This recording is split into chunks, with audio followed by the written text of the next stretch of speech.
ಅಮಿತ್ ಶಾಗೆ ಹೇಳಿ ಧಿಕ್ಕಾರ.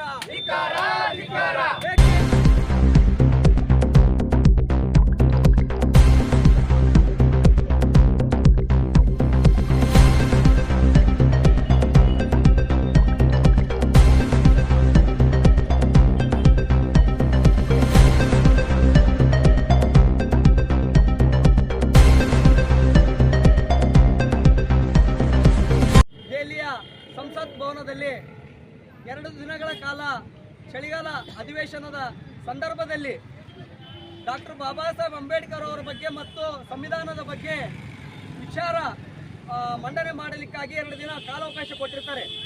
ಆ ಸಂದರ್ಭದಲ್ಲಿ ಕೇಂದ್ರ ಗೃಹ ಸಚಿವ, ಈ ದೇಶದ ಗೃಹ ಸಚಿವ ಒಂದು ಮಾತನ್ನು ಹೇಳ್ತಾರೆ. ಅಂಬೇಡ್ಕರ್ ಅನ್ನೋದು ಒಂದು ಪ್ಯಾಷನ್ ಆಗಿದೆ ನಿಮಗೆಲ್ಲ. ಅಂಬೇಡ್ಕರ್ ಅವರ ಹೆಸರನ್ನು ಹೇಳೋದ್ರ ಬದಲು ನೀವು ದೇವರ ಜಪ ಮಾಡಿದ್ರೆ 7 ಜನ್ಮದ ಪುಣ್ಯ ಬರ್ತದೆ ಅಂತ ಆ ಪುಣ್ಯಾತ್ಮ ಗುಜರಾತ್ನಿಂದ ಗಡಿಪಾರಾದಂಥ ವ್ಯಕ್ತಿ ಅಮಿತ್ ಶಾ ಅವರು ಹೇಳ್ತಾರೆ. ನಾನು ಅಮಿತ್ ಶಾ ಅವರಿಗೆ ನಮ್ಮ ಅಂಬೇಡ್ಕರ್ ಸೇನೆ ವತಿಯ ರಾಯಚೂರು ಜಿಲ್ಲಾ ಸಮಿತಿ ವತಿಯಿಂದ ಹೇಳಕ್ ಬಯಸ್ತೇವೆ. ಅಮಿತ್ ಶಾ ಅವರೇ, ನೀವು ಯಾವುದರಿಂದ ಈ ಒಂದು ಸಚಿವ ಸ್ಥಾನ ಪಡೆದಿದ್ದೀರಿ, ನೀವು ಯಾವ ರಿಸರ್ವೇಷನ್ ನಿಂದ ನೀವು ಸಂಸದರಾಗಿದ್ದೀರಿ ಅನ್ನೋದು ನಿಮಗೆ ಪ್ರಜ್ಞೆ ಇದೆಯಾ?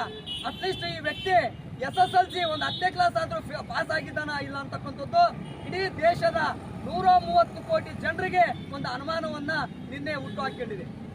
ಅಮಿತ್ ಶಾ ಅವರು ಹಿಂದೆ ಗುಜರಾತ್ನಲ್ಲಿ ಒಂದು ಗಡಿಪಾರಾದಂಥ ವ್ಯಕ್ತಿ ನಮ್ಮ ದೇಶಕ್ಕೆ ಗೃಹ ಸಚಿವರನ್ನಾಗಿ ನಾವು ಪಡೆದಿದ್ದು ಅಂದ್ರೆ ದೊಡ್ಡ ದುರಂತ. 130 ಕೋಟಿ ಜನರಿಗೆ ನಿನ್ನೆ ದೊಡ್ಡ ಅಪಮಾನ ಮಾಡಿರ್ತಕ್ಕಂಥ ಅಮಿತ್ ಶಾ ಅವರನ್ನ ಕೂಡಲೇ ಬಂಧಿಸಬೇಕು, ತಕ್ಷಣವೇ ಗೃಹ ಸಚಿವ ಸ್ಥಾನದಿಂದ ವಜಾಗೊಳಿಸಬೇಕು, ಕೂಡಲೇ ಆತನನ್ನ ಬಂಧಿಸಿ ಸೂಕ್ತ ಕಾನೂನು ಕ್ರಮ ಅವ್ರ ಮೇಲೆ ಜರುಗಿಸಬೇಕಂತೇಳಿ ಅಂಬೇಡ್ಕರ್ ಸೇನೆ ರಾಯಚೂರು ಜಿಲ್ಲಾ ಸಮಿತಿ ಒತ್ತಾಯ ಮಾಡ್ತಾ ಇದೆ.